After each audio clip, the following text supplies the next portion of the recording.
Pre-internet and specialty cable channels, late night television was dominated by infomercials. And when I say dominated, I mean you could not go to any channel after midnight and not see somebody trying to sell you something ridiculous. One of my favorites is this one. Welcome to the exciting world of Flowbee Precision Haircuts.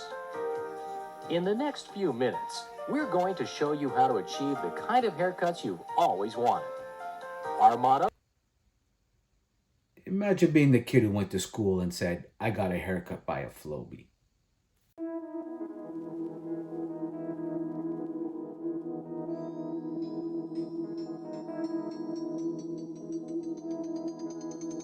Hi, and welcome back to Fumbling Through the Galaxy with your host, Severus Snape.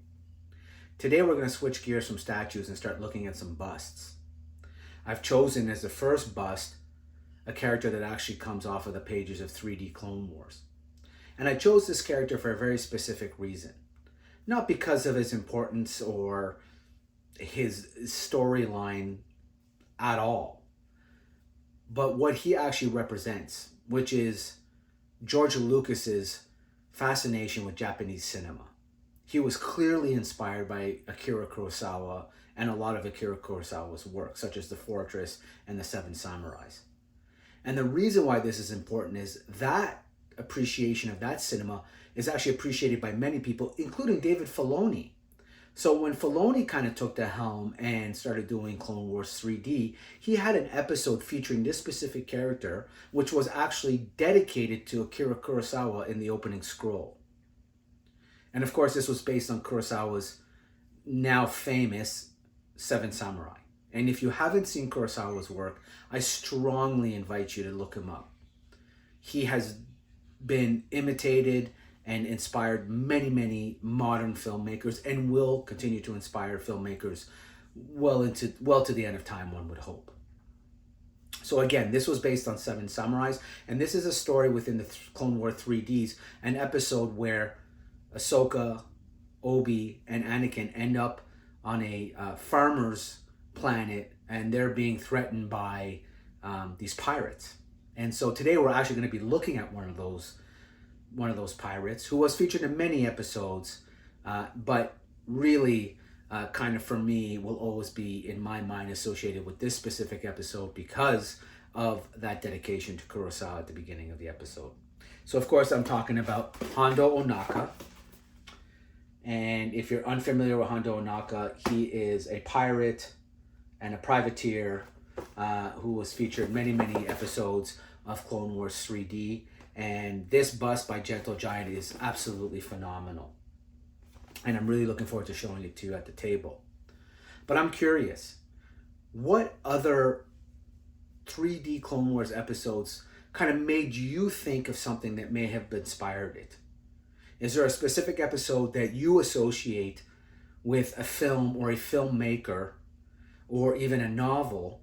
And what episode or what filmmaker or what novel is that? I'd be curious. So leave that in the comments. Leave a like, subscribe if you like what you're seeing, and I'll see you at the table as we look at this figure.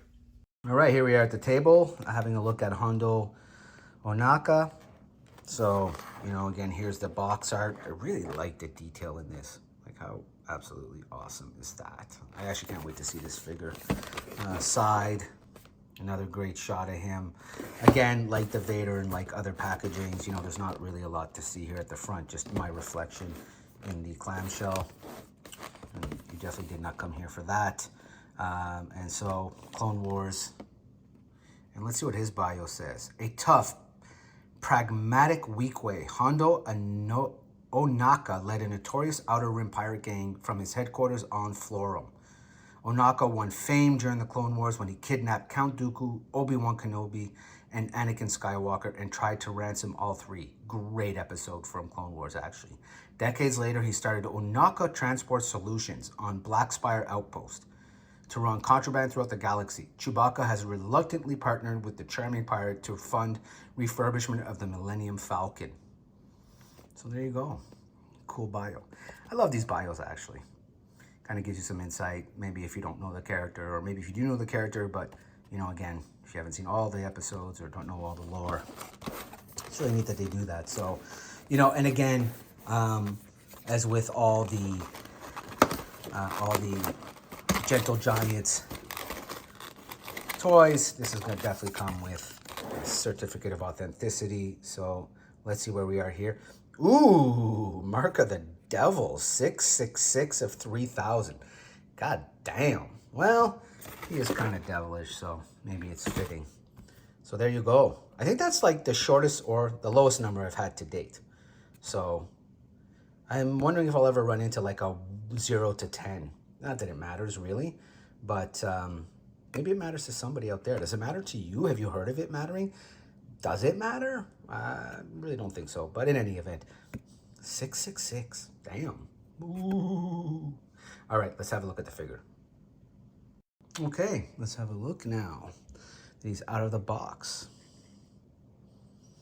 Yeah, I mean, look at the detail here. I mean, I hope you're capturing that on camera, but I mean, like every tooth has texture, well-defined, lips are well-defined, glasses are really, really well-defined. Great texture in the helmet, down to the fingernails. You can probably see them there. The arm wraps. Collar's really nice. Again, skin texture is there. Hair looks great. Here he is in a classic, you know, I didn't realize that his gun was behind his back. I mean, isn't this the classic? Like, hello, my friend, how are you? While he has that gun in his back, ready to just put two in your back. So, you know, great, really great texture. I love how on this one, the robes actually cover the base for the most part. That's actually kind of cool, right? So, yeah, really like the way it flows down. Again, great detail in the gun. I'm sure you can see that. If you can't, I'm pretty sure you can. So, you know, great texture in the hair. So yeah, just all in all, a great figure. Really happy with this purchase. As I said, you know, the nice thing about the Gentle Giant toys is they're not super expensive. They're really well made. The detail is fantastic. The sculpt is always unique. The packaging is great. You know, it's a limited number. And for the price that you're paying, you are absolutely getting bang for your buck. You know, and so, you know, my collecting, you know, sure, can you get a lot of these? Of course. But when you start going down some lines, right? Like you start going down some of the, you know, army lines, our armed forces lines, you start going down some of the Marvel lines or superhero lines more accurately. I mean, you could go into, you know, hundreds of figures. And, you know, sure, you know, you kind of see at that price point, you go, oh, $30, $35, $40. Oh, wow, this is a deal. And then you look at something like this and you go, oh, $90 or $80, whatever it is in the US.